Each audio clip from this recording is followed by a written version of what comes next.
Welcome to this week's episode of Waiver Watch. This week's episode, we will cover a few things, not too many, because the FAA let us down and did not update a certain table. If you want to know what table that is, stay tuned. But we will cover another interesting topic and one that is open for debate on structures, high altitudes, low altitudes, and everything in between. Stay tuned for this week's episode.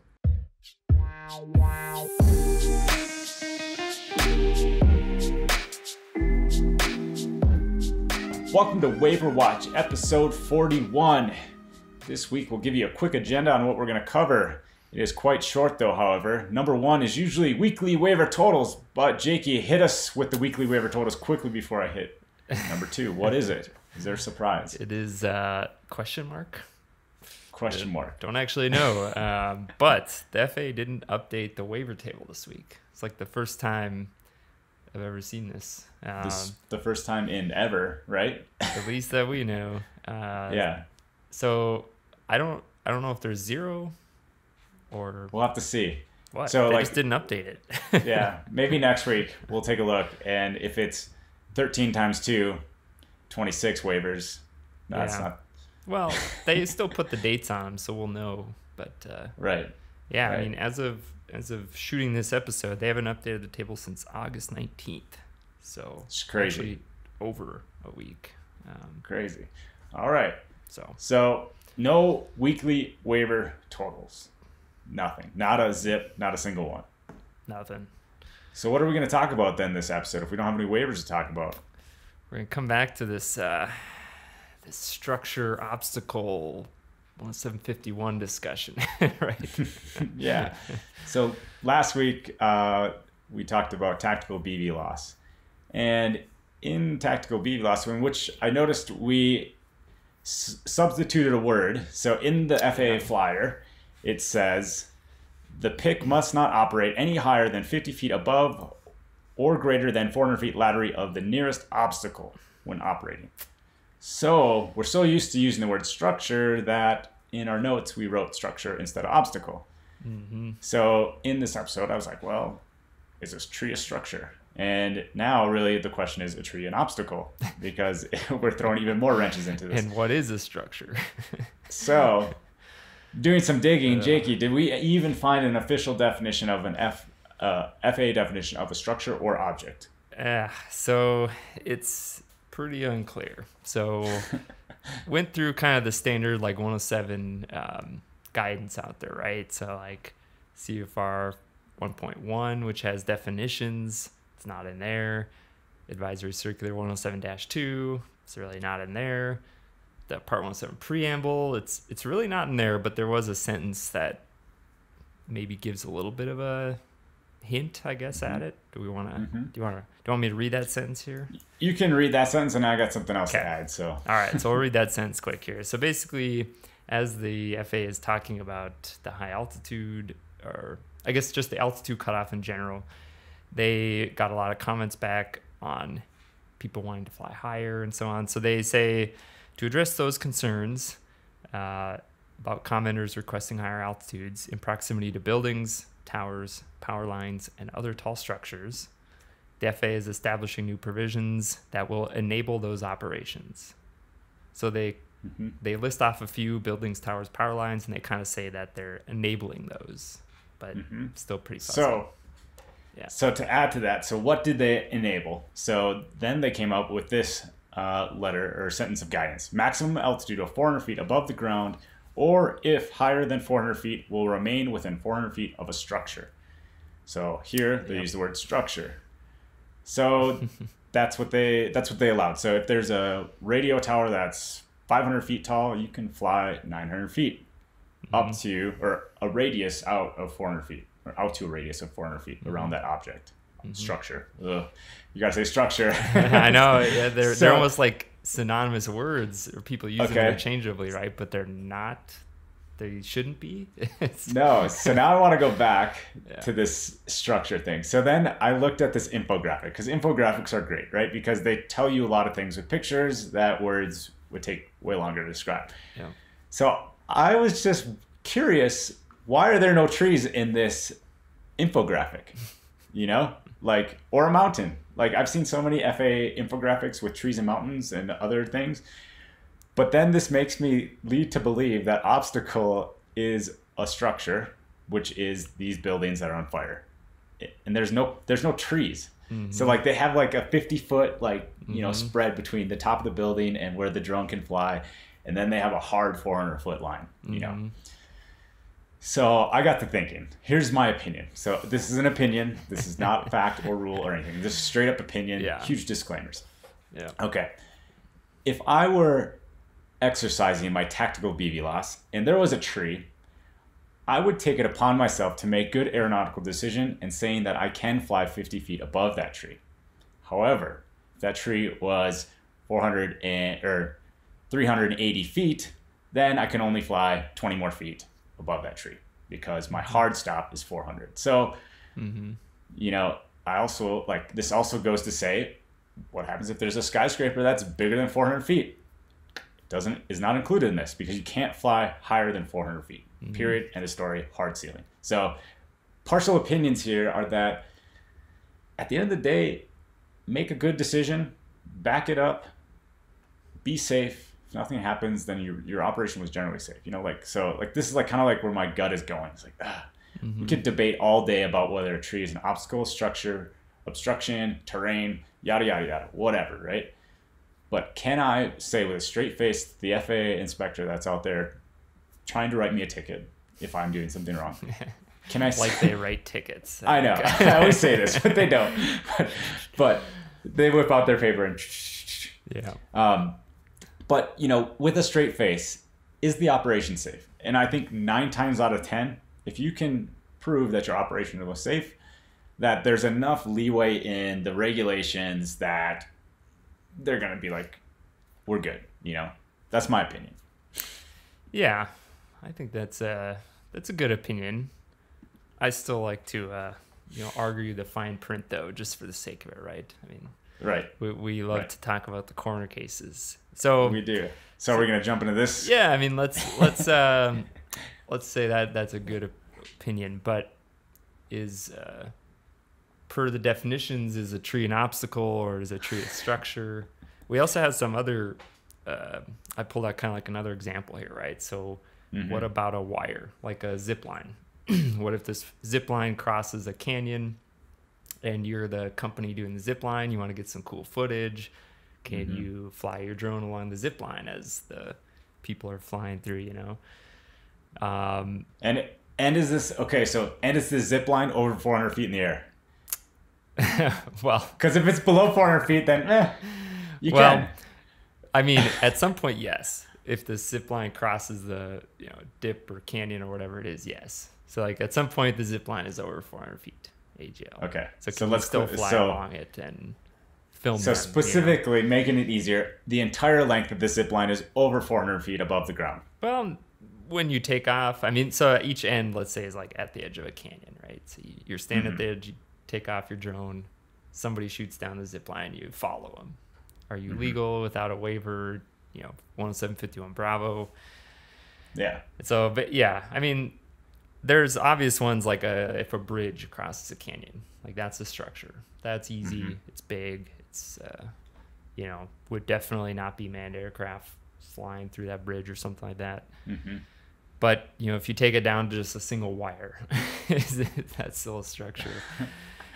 And, I mean, your argument still, I think, kind of applies. Like if you're making good aeronautical decision making.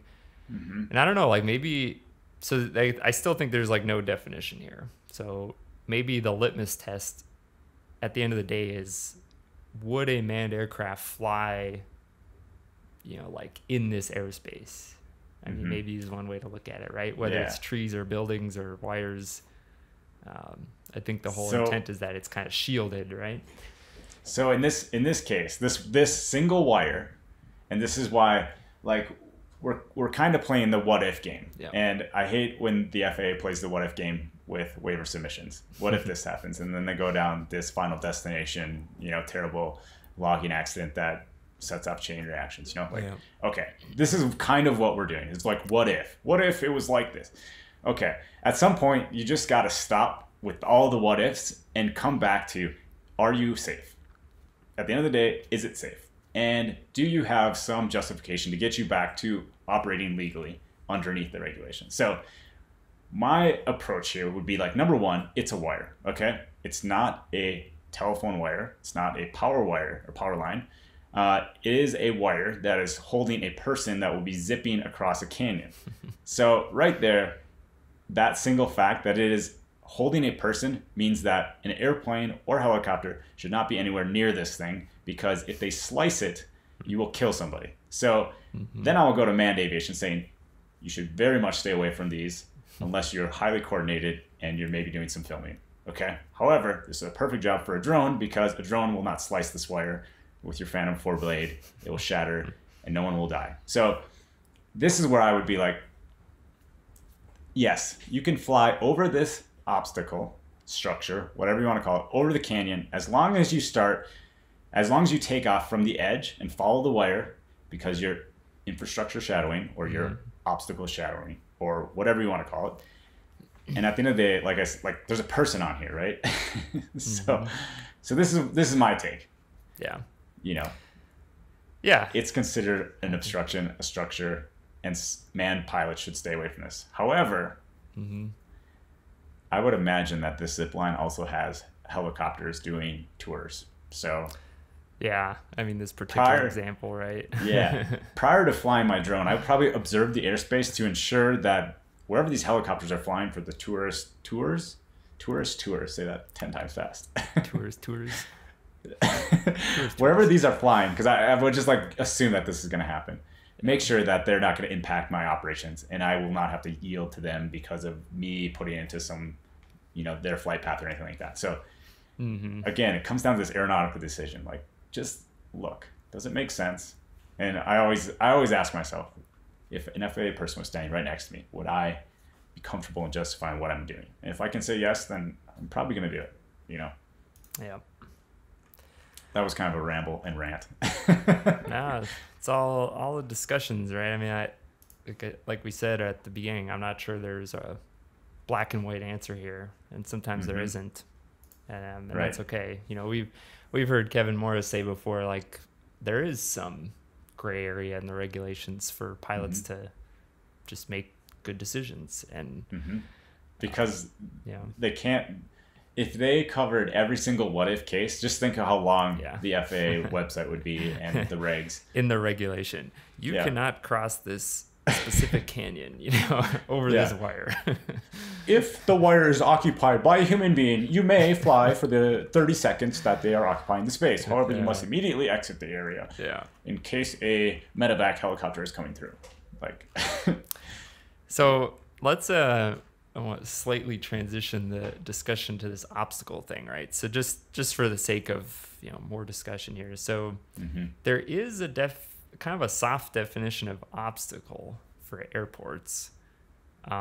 So every airport has kind of these imaginary surfaces where anything above that is protected for aircraft coming into the airport as they get lower and lower to the runway.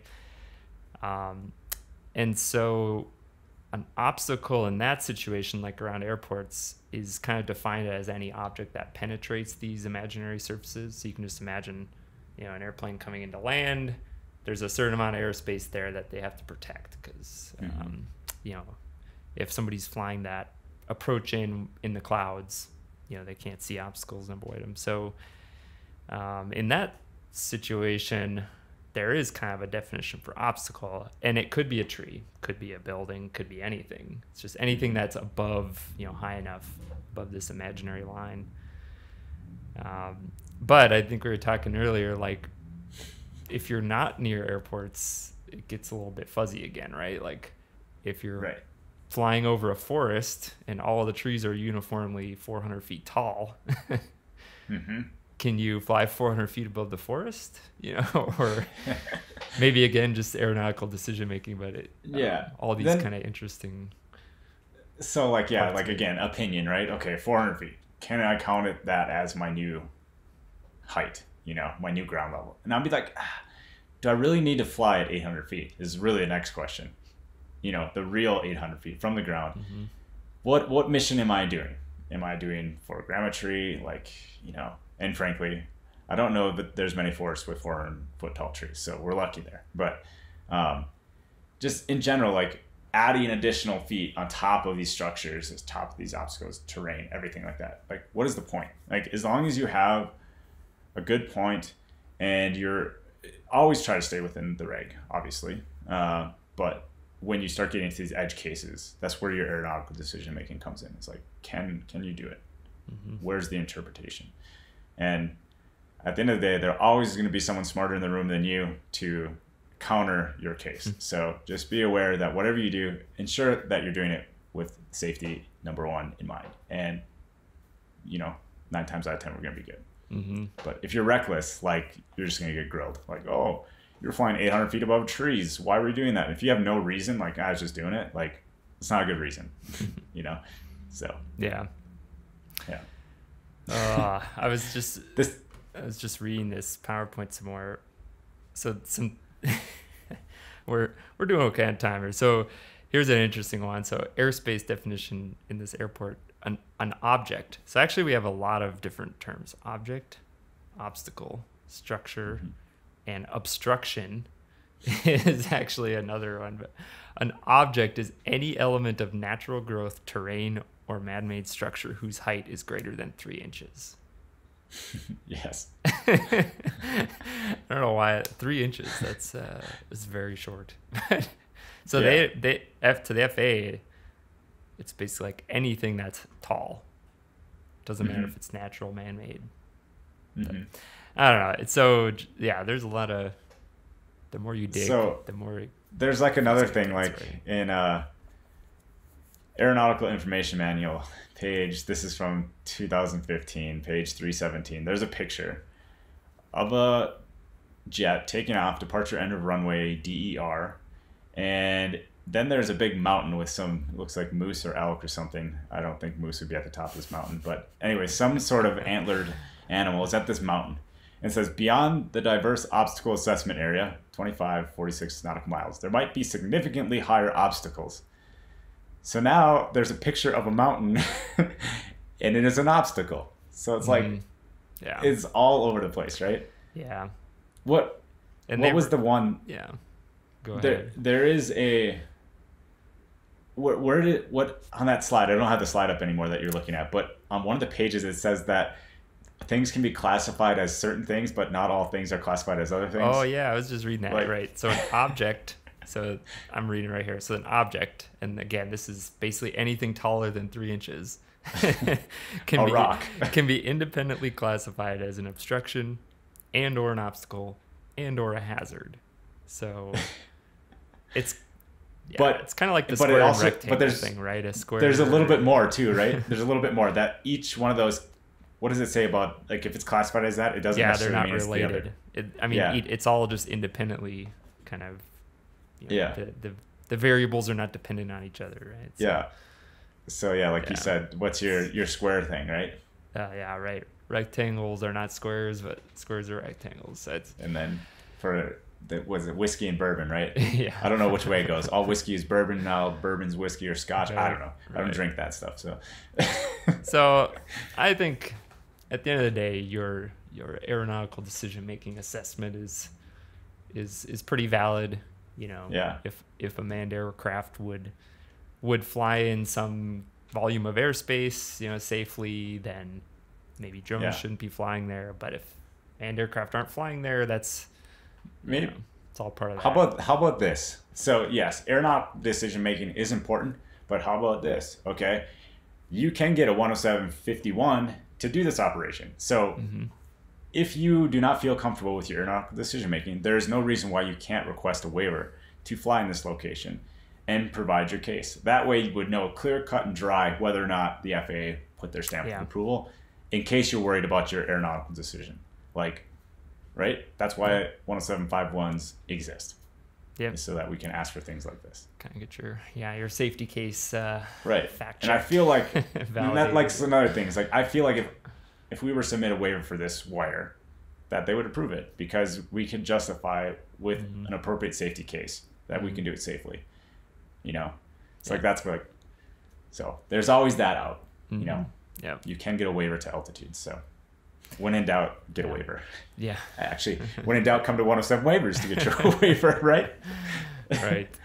So I think, yeah, I mean, I don't have anything else to say. I think this is a great episode. We made the most out of it without a single waiver update. Yeah. So, and this is a good discussion. So always good. Glad we had cases. it. Yep. Yeah. Yep. Absolutely. So maybe check back next week. Hopefully we'll have a plethora of waivers to go through. Hopefully it'll be more than 20. Hopefully it'll be like 40 waivers. Yeah. So, yeah. So anyways, stay tuned till next time. We'll let you know if that waiver table gets updated. And as always, take care. Fly safe.